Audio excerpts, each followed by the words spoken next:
سورۃ البقرہ، یہ سورہ مدینہ شریف میں نازل ہوئی. اس میں بقرہ یعنی گائے کا اہم واقعہ ہے، اس کی نسبت سے اس کا نام بقرہ رکھا گیا. رسول کریم صلی اللہ علیہ وسلم نے فرمایا ہے جس گھر میں سورہ بقرہ پڑھی جائے اس میں شیاطین نہیں ٹھہر سکتے. بسم اللہ الرحمن الرحیم، شروع اللہ کے نام سے جو بڑا مہربان بہت رحم کرنے والا ہے. الف لام میم ذلك الكتاب لا ريب فيه هدى للمتقين الذين يؤمنون بالغيب ويقيمون الصلاة ومما رزقناهم ينفقون والذين يؤمنون بما أنزل إليك وما أنزل من قبلك وبالآخرة هم يوقنون أولئك على هدى من ربهم وأولئك هم المفلحون. الف لام میم، یہ کتاب قرآن مجید، اس میں کچھ شک نہیں کہ کلام خدا ہے، خدا سے ڈرنے والوں کی رہنما ہے، جو ان دیکھی حقیقتوں پر ایمان لاتے ہیں اور آداب پابندی کے ساتھ نماز پڑھتے ہیں، اور جو کچھ ہم نے ان کو عطا فرمایا ہے اس میں سے خرچ کرتے ہیں. اور جو کتاب اے محمد صلی اللہ علیہ وسلم تم پر نازل ہوئی اور جو کتابیں تم سے پہلے پیغمبروں پر نازل ہوئی سب پر ایمان لاتے ہیں اور آخرت پہ یقین رکھتے ہیں، یہی لوگ اپنے پروردگار کی طرف سے ہدایت پر ہیں اور یہی نجات پانے والے ہیں. وضاحت: الف لام میم حروف مقطعات سے ہیں، یعنی وہ حروف جو بعض صورتوں کے شروع میں جوڑے بغیر الگ الگ پڑھے جاتے ہیں. حکمت الہی کے تحت ان کا حقیقی علم امت کو نہیں دیا گیا. ہدی للمتقین، قرآن مجید کی ہدایات سے ڈر والے ہی فائدہ اٹھائیں گے، بے ڈر لوگ جو اس کی ضرورت نہیں سمجھتے انہیں کیا فائدہ. یؤمنون بالغیب، غیب سے مراد وہ پوشیدہ امور ہیں جن کی اللہ تعالیٰ اور اس کے رسول کریم نے خبر دی ہے، انہیں یقینی مانا جائے، جیسے اللہ کی ذات و صفات، ترازو اعمال اور پرسرات، جنت اور دوزخ، ملائکہ اور تقدیر وغیرہ. نبی اور کتاب اگرچہ ظاہر ہے لیکن نبوت یعنی نزول وحی اور کتاب کا کلام الہی بڑا پوشیدہ امر ہے، اس لیے ایمان کے لغات میں وہ بھی شامل ہے. بما انزل الیک، رسول اللہ صلی اللہ علیہ وسلم کی طرف دو چیزیں نازل ہوئیں، ایک وہ الفاظ جو اپنے معنی سمیت آپ پر نازل ہوئے وہ قرآن ہے، اور دوسری چیز وہ معانی و مطالب جو آپ کو بتائے گئے اور ان پر رسول اللہ صلی اللہ علیہ وسلم نے اپنے الفاظ میں ادا کیا، اسے حدیث کہتے ہیں. دونوں کو اللہ کا حکم سمجھ کر ماننا اور عمل کرنا فرض ہے. نزول وحی کی ابتدا حضور صلی اللہ علیہ وسلم پر 40 سال کی عمر میں غار حرا میں ہوئی. ماہ رمضان کی صبح قدر تھی. سورہ علق کی پہلی 5 آیات نازل ہوئی، پھر ضرورت اور موقع کے مطابق وحی جاری رہی اور 23 سال کی مدت میں پوری ہو گئی. وما انزل من قبل، پہلے انبیاء پر جو کتابیں نازل ہوئی انہیں سچا ماننا ضروری ہے لیکن ان پر عمل منسوخ ہے. ان الذين كفروا سواء عليهم أأنذرتهم أم لم تنذرهم لا يؤمنون ختم الله على قلوبهم وعلى سمعهم وعلى أبصارهم غشاوة ولهم عذاب عظيم. جو لوگ کافر ہیں انہیں تم نصیحت کرو یا نہ کرو ان کے لیے برابر ہے، وہ ایمان نہیں لانے کے. خدا نے ان کے دلوں اور کانوں پر مہر لگا رکھی ہے اور ان کی آنکھوں پر پردہ پڑا ہوا ہے اور ان کے لیے بڑا عذاب تیار ہے. وضاحت: سواء علیہم، جاہل کافر کو تبلیغ کا فائدہ ہو سکتا ہے لیکن جان لینے کے بعد محض ضد اور اناد سے انکار کرنے والوں کو فائدہ نہیں ہوتا. اسی جرم کی سزا میں اللہ تعالیٰ مہر لگا دیتے ہیں، یعنی سوچنے اور حق کو سننے دیکھنے کی توفیق چھین لیتے ہیں. آیت میں یہی خاص گروہ مراد ہے. اس میں حضور صلی اللہ علیہ وسلم کے لیے تسلی ہے کہ آپ کی محنت میں کمی نہیں. ہمیں پہلے سے معلوم ہے کہ کچھ لوگ نہیں مانیں گے، اس لیے آپ اپنا کام جاری رکھیں ومن الناس من يقول آمنا بالله واليوم الآخر وما هم بمؤمنين يخادعون الله والذين آمنوا وما يخدعون إلا أنفسهم وما يشعرون في قلوبهم مرض فزادهم الله مرضا وَلَهُمْ عَذَابٌ أَلِيمٌ بِمَا كَانُوا يَكْذِبُونَ۔ اور بعض لوگ ایسے ہیں جو کہتے ہیں کہ ہم خدا پر اور روز آخرت پر ایمان رکھتے ہیں، حالانکہ وہ ایمان نہیں رکھتے۔ یہ اپنے خیال میں خدا کو اور مومنوں کو چکمہ دیتے ہیں، مگر حقیقت میں اپنے سوا کسی کو چکمہ نہیں دیتے اور اس سے بے خبر ہیں۔ ان کے دلوں میں کفر کا مرض تھا، خدا نے ان کا مرض اور زیادہ کر دیا اور ان کے جھوٹ بولنے کے سبب ان کو دکھ دینے والا عذاب ہوگا۔ وضاحت: یخادعون اللہ والذین آمنوا، منافق لوگ دل میں کفر کو چھپا کر زبان سے اسلام ظاہر کرتے ہیں اور یہ سمجھتے ہیں کہ اس دھوکہ بازی سے وہ مسلمانوں کی مخالفت سے محفوظ رہیں گے اور مال غنیمت اور رشتے ناطوں کا فائدہ بھی اٹھائیں گے، لیکن وہ یہ نہیں سوچتے کہ جب اس چال بازی کا پردہ چاک ہوگا تو دنیا میں کتنی ذلت ہوگی اور اللہ کی عدالت میں کتنا بڑا عذاب ہوگا۔ اس لیے وہ اپنے آپ کو ہی دھوکے میں ڈال رہے ہیں۔ وَإِذَا قِيلَ لَهُمْ لَا تُفْسِدُوا فِي الْأَرْضِ قَالُوا إِنَّمَا نَحْنُ مُصْلِحُونَ أَلَا إِنَّهُمْ هُمُ الْمُفْسِدُونَ وَلَكِنْ لَا يَشْعُرُونَ وَإِذَا قِيلَ لَهُمْ آمِنُوا كَمَا آمَنَ النَّاسُ قَالُوا أَنُؤْمِنُ كَمَا آمَنَ السُّفَهَاءُ أَلَا إِنَّهُمْ هُمُ السُّفَهَاءُ وَلَكِنْ لَا يَعْلَمُونَ۔ اور جب ان سے کہا جاتا ہے کہ زمین میں فساد نہ ڈالو تو کہتے ہیں ہم تو اصلاح کرنے والے ہیں، دیکھو یہ بلا شبہ مفسد ہیں لیکن خبر نہیں رکھتے۔ اور جب ان سے کہا جاتا ہے کہ جس طرح اور لوگ ایمان لے آئے تم بھی ایمان لے آؤ تو کہتے ہیں بھلا جس طرح بیوقوف ایمان لے آئے ہیں اسی طرح ہم بھی ایمان لے آئے۔ سن لو کہ یہی بیوقوف ہیں لیکن نہیں جانتے۔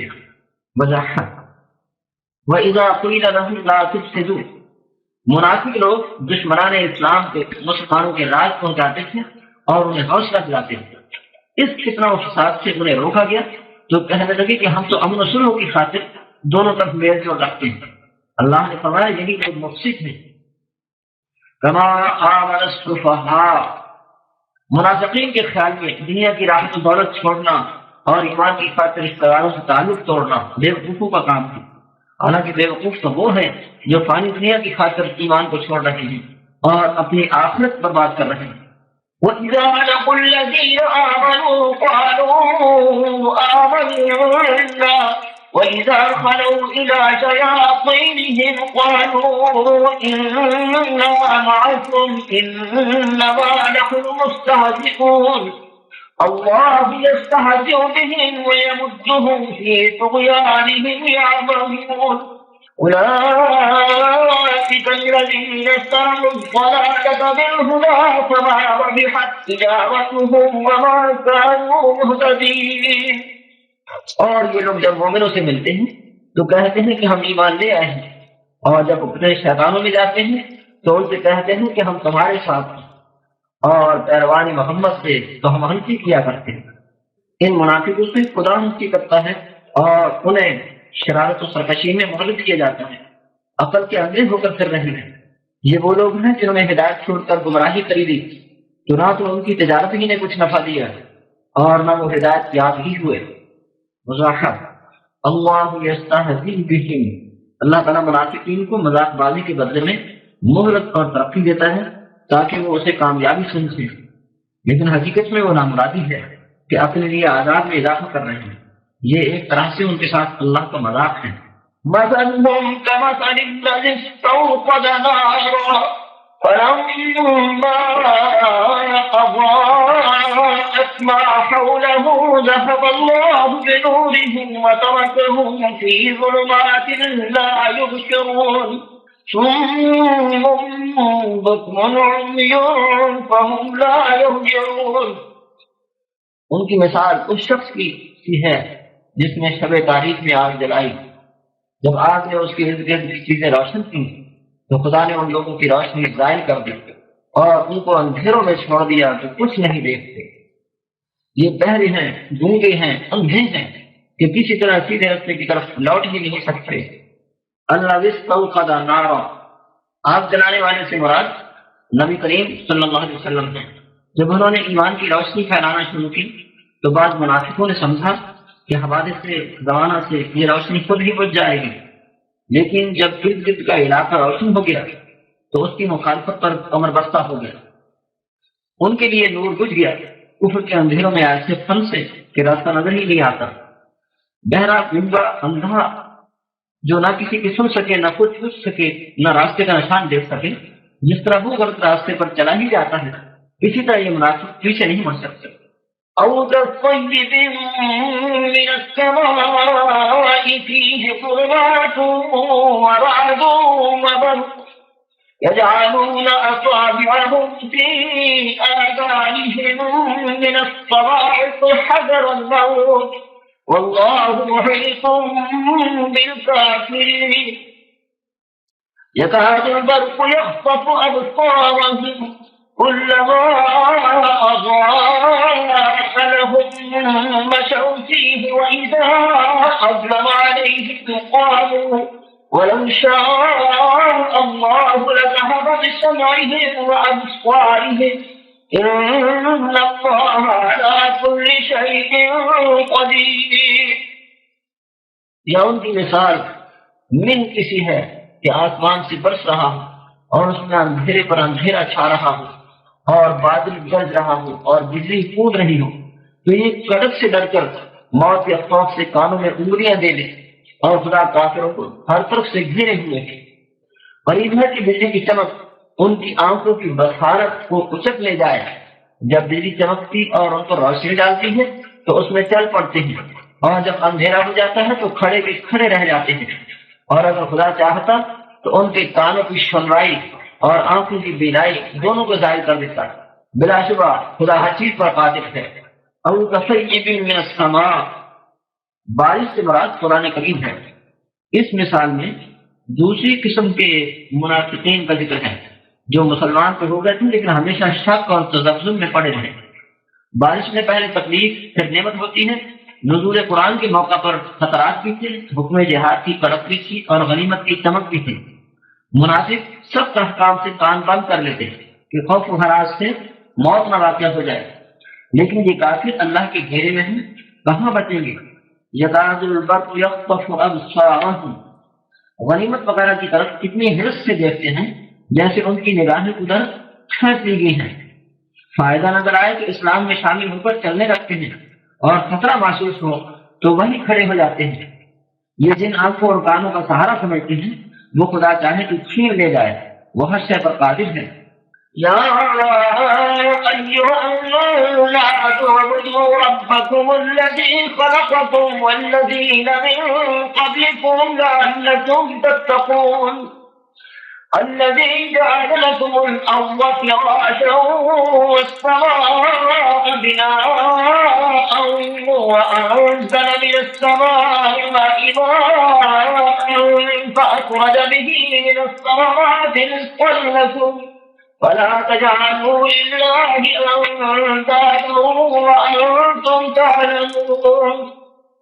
لوگوں اپنے پروردگار کی عبادت کرو جس نے تم کو اور تم سے پہلے لوگوں کو پیدا کیا تاکہ تم اس کے عذاب سے بچو، جس نے تمہارے لیے زمین کو بچھونا اور آسمان کو چھت بنایا اور آسمان سے بھی برسا کر تمہارے کھانے کے لیے انواع و اقسام کے میوے پیدا کیے، اور کسی کو خدا کا ہمسر نہ بناؤ اور تم جانتے تو ہو۔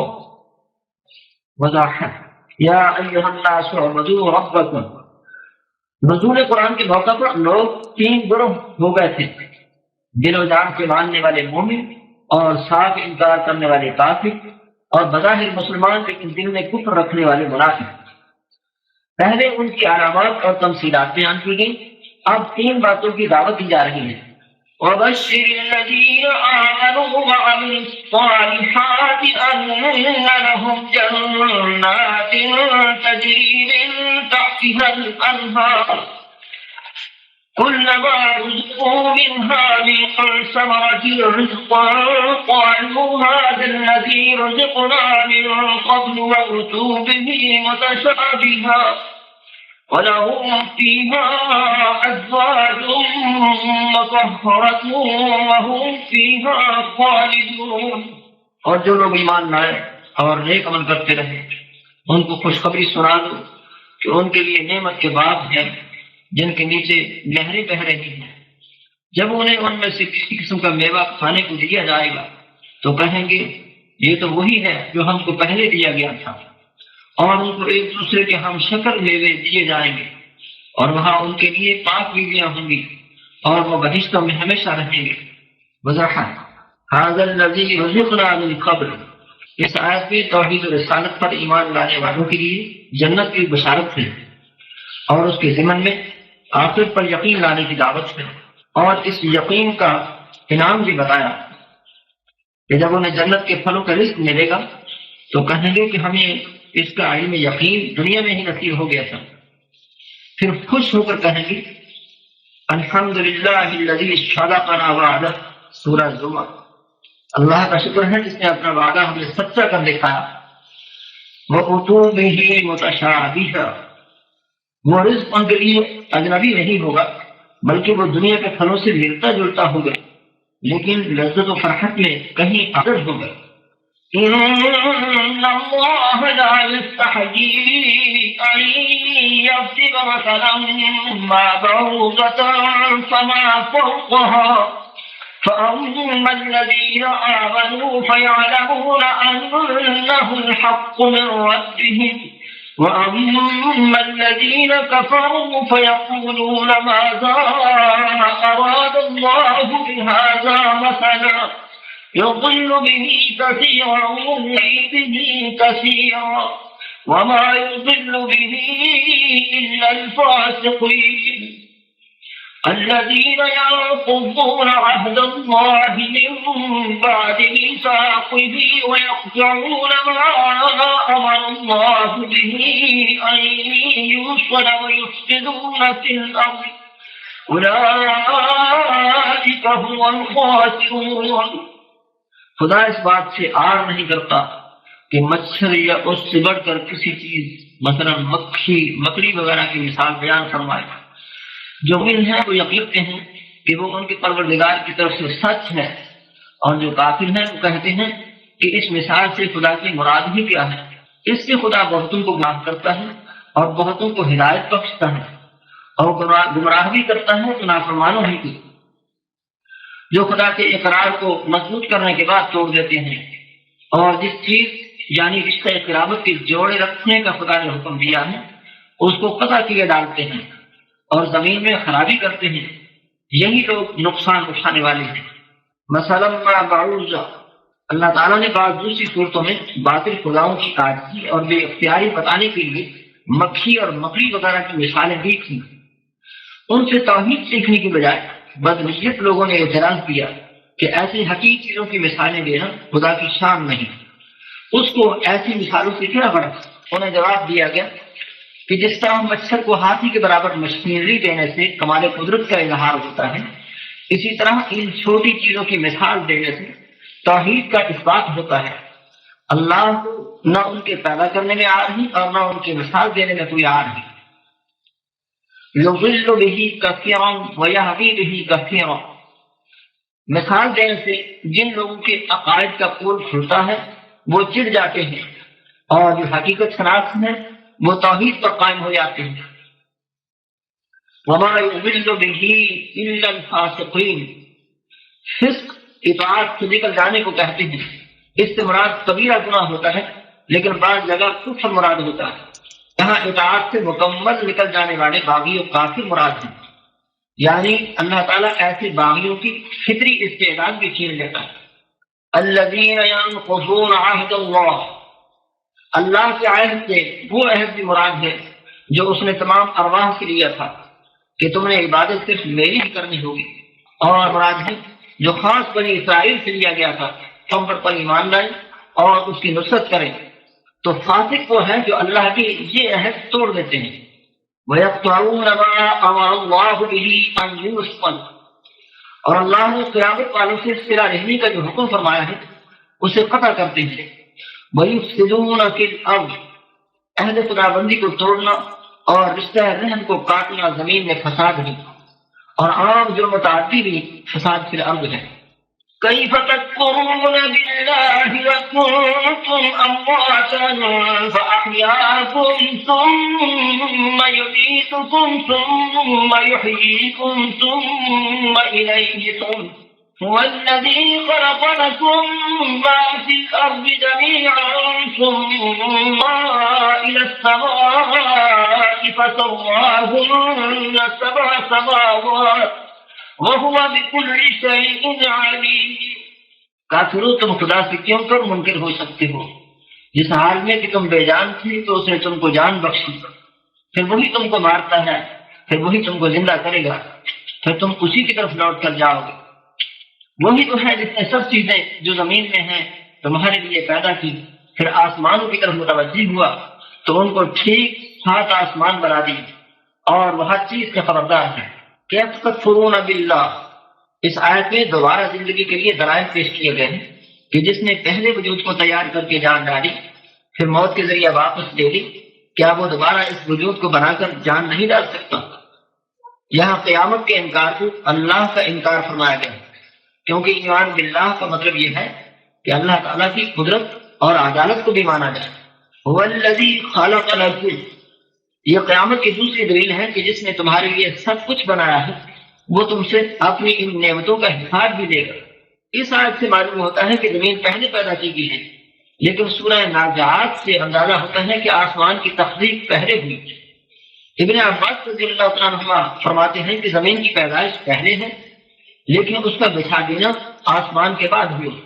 فَسَوَّاهُنَّ سَبْعَ سَمَاوَاتٍ، حدیث میں ہے کہ 7 آسمان ایک دوسرے کے اوپر ہیں اور ہر 2 آسمانوں کے درمیان 500 سال کی مسافت کا فاصلہ ہے۔ اور سورہ طلاق میں زمین کے بارے میں بھی فرمایا گیا ہے وَمِنَ الْأَرْضِ مِثْلَهُنَّ، کہ زمینیں بھی آسمانوں جتنی ہیں۔ وَإِذْ قَالَ رَبُّكَ لِلْمَلَائِكَةِ إِنِّي جَاعِلٌ فِي الْأَرْضِ خَلِيفَةً قالوا أتجعل فيها من يفسد فيها ويسفك الدماء ونحن نسبح بحمدك ونقدس لك قال إني أعلم ما لا تعلمون۔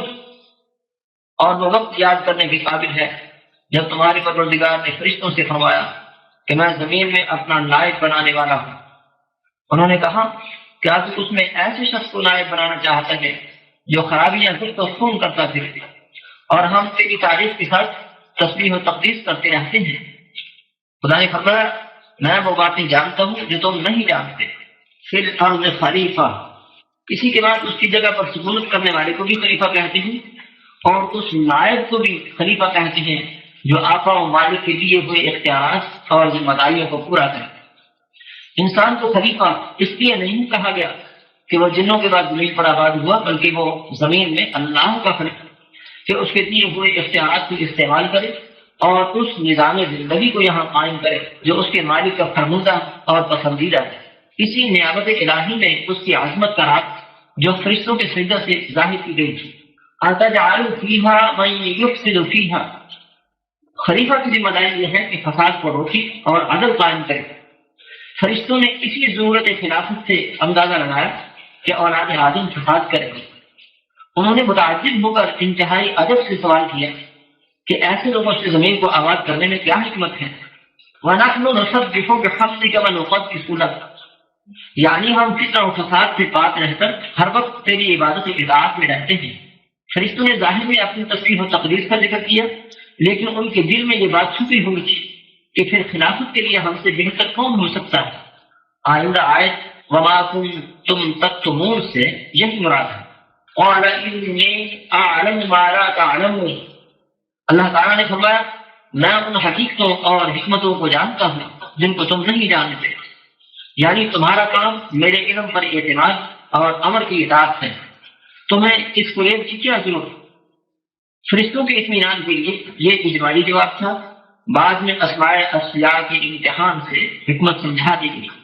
وعلم آدم الأسماء كلها ثم عرضهم على الملائكة فقال أنبئوني بأسماء هؤلاء إن كنتم صادقين قالوا سبحانك لا علم لنا إلا ما علمتنا إنك أنت العليم الحكيم قال يا آدم أنبئهم بأسمائهم فلما أنبأهم بأسمائهم قال ألم أقل لكم إني أعلم غيب السماوات والأرض وأعلم ما تبدون وما كنتم تكتمون۔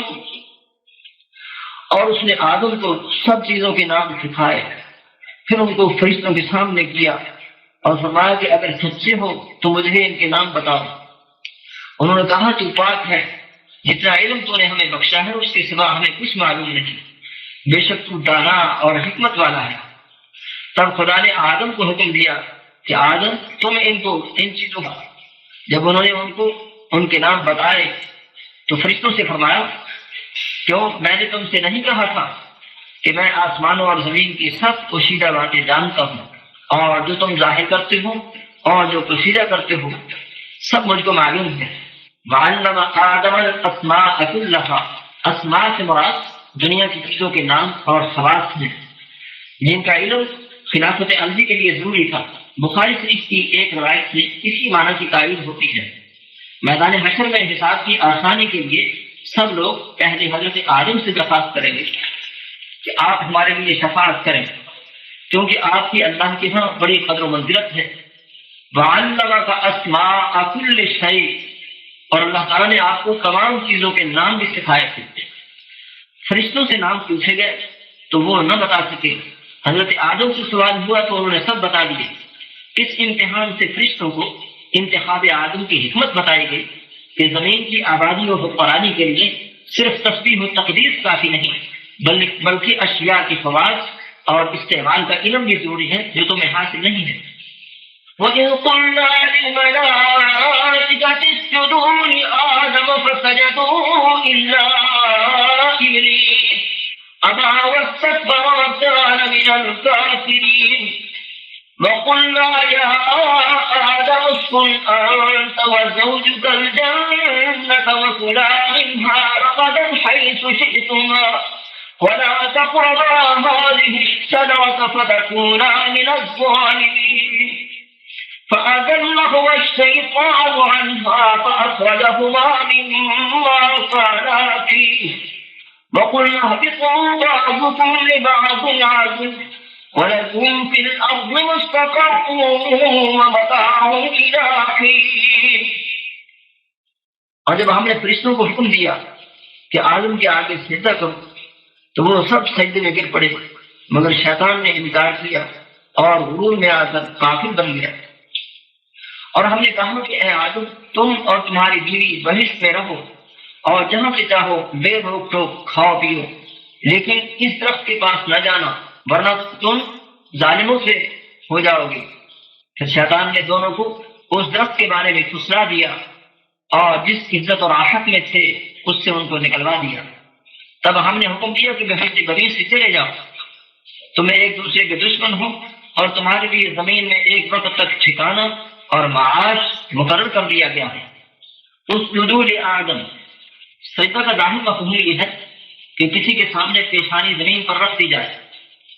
مسجود کے بارے میں اگر یہ عقیدہ ہو کہ وہ نفع و نقصان کا مالک ہے، پھر اس کے حضور عز و امتحانی کے لیے سجدہ کیا جائے تو یہ سجدہ عبادت ہے جو صرف اللہ کا حق ہے، مخلوق کے لیے کرنا شرک جلی ہے۔ محض تعظیم کے لیے سجدہ پہلی شریعتوں میں جائز تھا، حضرت آدم کو فرشتوں کا سجدہ اور حضرت یوسف کو والدین اور 11 بھائیوں کا سجدہ تعظیم کے لیے تھا، لیکن شرک کا راستہ بند کرنے کے لیے اسلام میں سجدہ تعظیم کو حرام قرار دیا گیا ہے۔ سعد بن سعد رضی اللہ عنہ نے عرض کیا یا رسول اللہ صلی اللہ علیہ وسلم، ہیرا شہر میں لوگ اپنے جرنیل کو سجدہ کرتے ہیں، آپ سردار دو جہاں ہیں، آپ کا حق زیادہ ہے۔ فرمایا کیا تم میری قبر کو سجدہ کرو؟ اس نے کہا نہیں۔ آپ نے فرمایا تو آپ بھی مجھے سجدہ نہ کرو، یعنی تعظیم کی یہ صورت اللہ کے سوا کسی کے لیے جائز نہیں، خواہ وہ نبی ہو یا ولی، فرشتہ ہو یا پری۔ فسجدوا الا ابلیس، ابلیس کا معنی ہے انتہائی مایوس، اس کا اصل نام تو عزازی یا حارث تھا، نافرمانی کے بعد توبہ نہ کرنے پر اس کا نام ابلیس رکھا گیا۔ کان من الجن، سورہ کہف، وہ ایک جن تھا جو کثرت عبادت کی وجہ سے فرشتوں کے ساتھ رہتا تھا۔ سورہ اعراف میں ہے ما منعک الا تسجد اذ امرتک، کہ اللہ نے فرمایا میں نے جب تجھے سجدے کا حکم دیا تو تم نے کیوں نہ کیا؟ اس نے کہا میں اس سے افضل ہوں کیونکہ میں رات سے ہوں اور وہ مٹی سے۔ حکم الہی کے مقابلے میں نسل کا غرور کرنے پر ہمیشہ کے لیے ملعون ہو گیا، اور حکم ہوا فہبط منہا، بارگاہ الہی سے نکل جاؤ۔ یہاں منہا سے جنت مراد نہیں، اس لیے کہ اگر یہ ماجرا جنت میں ہوتا تو بعد میں اسکن انت وزوجک الجنہ میں جنت کا نام لینے کی ضرورت نہ تھی۔ وَقُلْنَا يَا آدَمُ اسْكُنْ أَنْتَ وَزَوْجُكَ الْجَنَّةَ، اس مقام پر چند سوالات پیدا ہوتے ہیں۔ بیوی کون تھی، کب اور کیسے پیدا ہوئی، جنت باغ کو کہتے ہیں، وہ باغ زمین پر تھا یا جنت المأویٰ تھا؟ مختصراً جواب یہ ہے واللہ اعلم کہ سورہ نساء میں ہے خلق من نفس واحدۃ وخلق منها زوجها، اس نے تمہیں ایک جان یعنی آدم علیہ السلام سے پیدا کیا اور اسی سے اس کا جوڑا پیدا کیا۔ اور صحیح حدیث میں ہے کہ عورت پسری سے پیدا کی گئی ہے۔ شاگردان رسول نے آیت کی تفسیر اور حدیث کی تشریح میں بیان کیا ہے کہ علم الاشیاء کے امتحان کے بعد آدم علیہ السلام پر نیند طاری ہوئی، اللہ تعالیٰ نے ان کی بائیں پسری سے حضرت حوا کو پیدا کیا۔ جاگنے پر پوچھا تم کون ہو؟ اس نے کہا عورت ہوں، آپ کی تسکین کے لیے پیدا کی گئی ہے۔ پھر اللہ تعالیٰ نے انہیں ایک دوسرے کا حقیقہ حیات بنا کر جنت میں رہنے کا حکم دیا۔ یہ جنت دراصل جنت المأویٰ تھا جو آسمانوں کے اوپر سدرۃ المنتہا کے پاس ہے، کیونکہ اگلی ہی آیت میں ہے کہ شجر ممنوعہ کا پھل کھانے کے بعد انہیں حکم ہوا کہ یہاں سے اتر جاؤ، وَلَكُمْ فِي الْأَرْضِ مُسْتَقَرٌّ، اب تمہارے لیے زمین میں ایک عرصہ تک ٹھکانہ ہے۔ سورہ طٰہٰ میں ہے هَلْ أَدُلُّكَ عَلَىٰ شَجَرَةِ الْخُلْدِ وَمُلْكٍ لَا يَبْلَىٰ، شیطان نے حضرت آدم کو پھسلانے کے لیے کہا میں تجھے ایسا درخت بتاؤں جس کا پھل کھانے والا ہمیشہ زندہ رہتا ہے، اور ایسی بادشاہت بتاؤں جس پر زوال نہیں آئے گا۔ زمین کے باغ کی یہ تعریف کون تسلیم کر سکتا ہے کہ شیطان اسے دھوکہ دیتا۔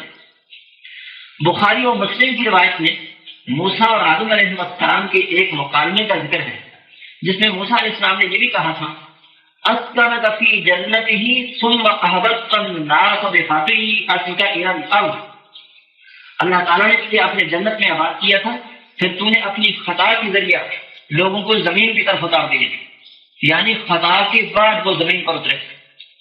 ابو داؤد کی روایت سے معلوم ہوتا ہے کہ حضرت موسیٰ نے آدم علیہ السلام سے ملاقات کی دعا کی تھی، اس پر انہیں آدم کی روح سے مکالمے کا موقع ملا۔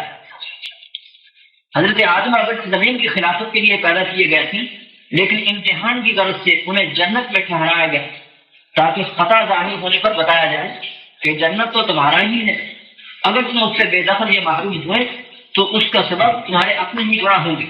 وَلَا تَقْرَبَا هَٰذِهِ الشَّجَرَةَ، قرآن و حدیث میں یہ کہیں ذکر نہیں کہ وہ فلاں درخت تھا، یا اس سے منع کرنے کی وجہ یہ تھی کہ اس میں کوئی مضر خاصیت تھی، یا اس میں علم الاسرار یا خیر شر کی معرفت چھپی ہوئی تھی جس سے پردہ اٹھانا جرم تھا، بلکہ جنت میں کھلی آزادی دے کر کسی ایک درخت کی پابندی لگا دی گئی تاکہ انسان کی آزمائش کی جائے کہ شیطان کی فریب کارانہ دوستی اور تہذیب و ترقی کے سبز باغ دیکھ کر قانون خدا بندی پر قائم رہتا ہے یا پھسل جاتا ہے۔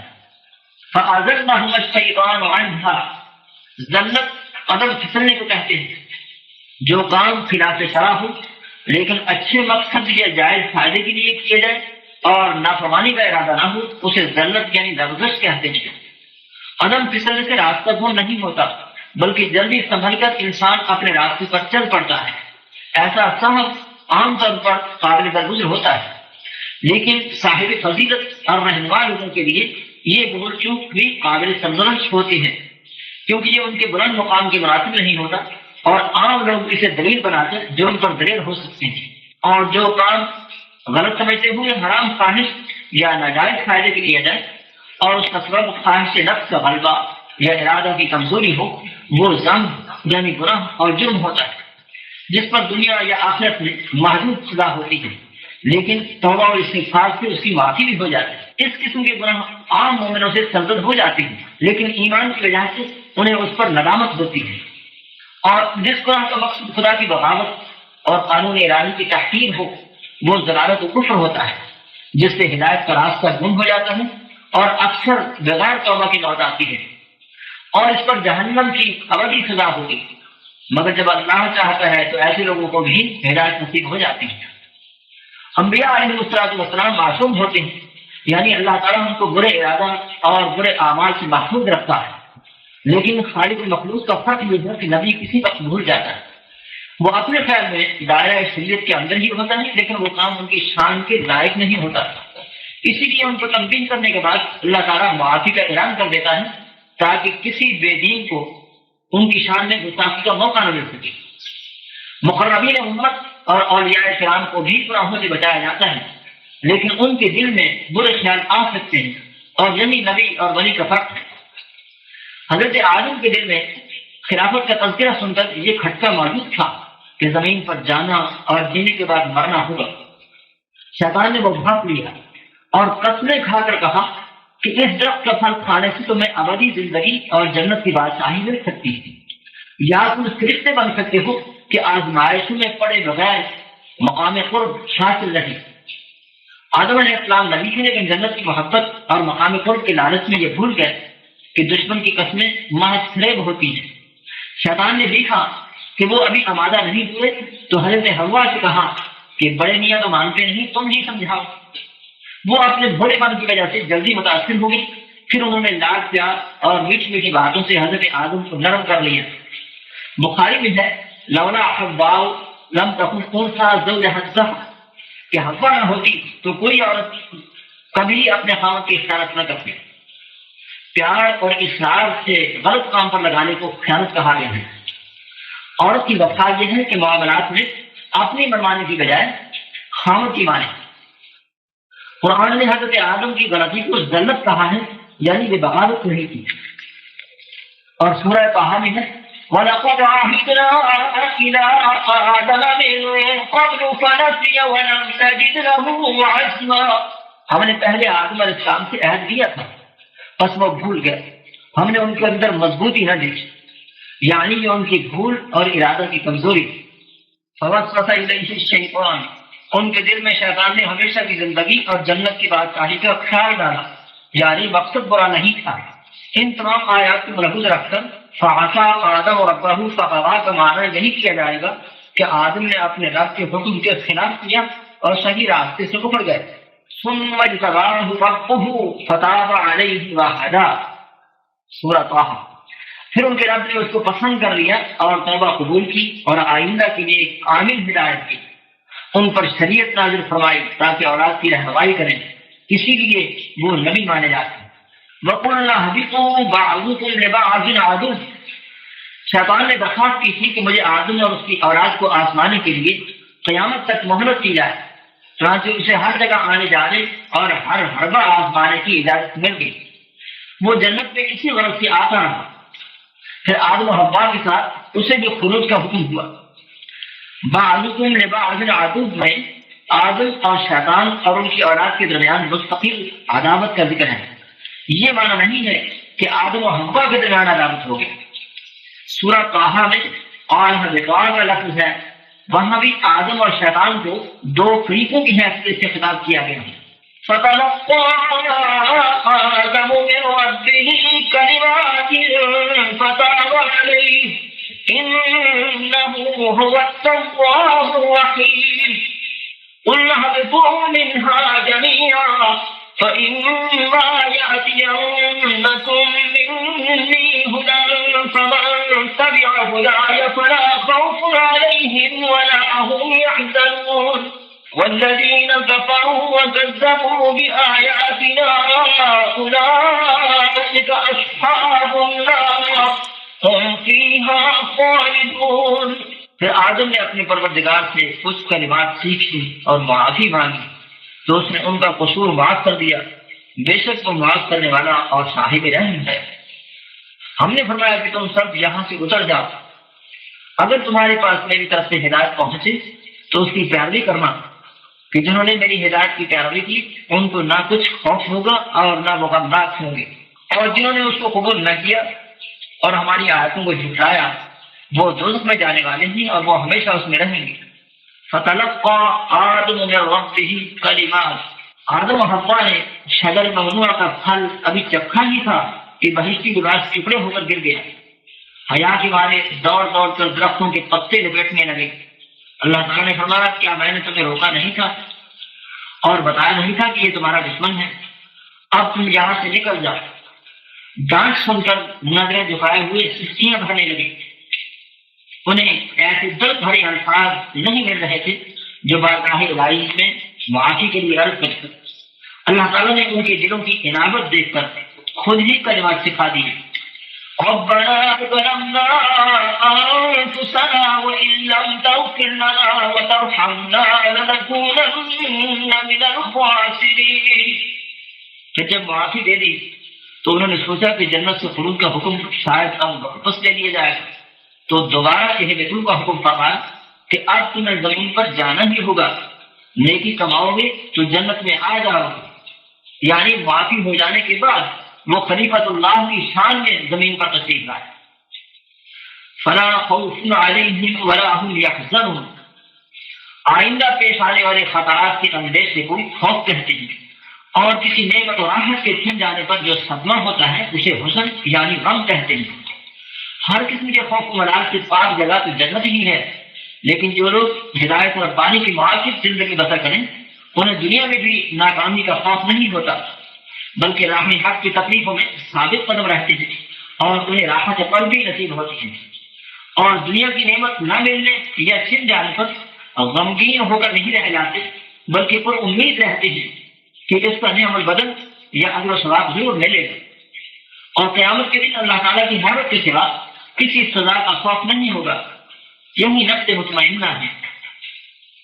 وَكَذَّبُوا بِآيَاتِنَا، آیات جمع کا لفظ ہے، اس کا مفرد آیت ہے جس کا اصل معنی نشان ہے۔ قرآن مجید میں یہ تین معنوں میں استعمال ہوا ہے۔ نمبر ایک، نشان یا دلیل، زمین و آسمان کی ہر چیز آیت ہے، یعنی خدا کی قدرت کا نشان اور اس کی توحید کی دلیل ہے۔ نمبر دو، معجزہ، نظام دنیا کے عام قانون سے ہٹ کر جو کام پیغمبر کے ذریعے ظاہر ہو اسے معجزہ کہتے ہیں، یعنی اس کے مقابلہ سے لوگ عاجز ہوتے ہیں، اور وہ اس بات کا نشان ہوتا ہے کہ یہ خدا کا بھیجا ہوا پیغمبر ہے۔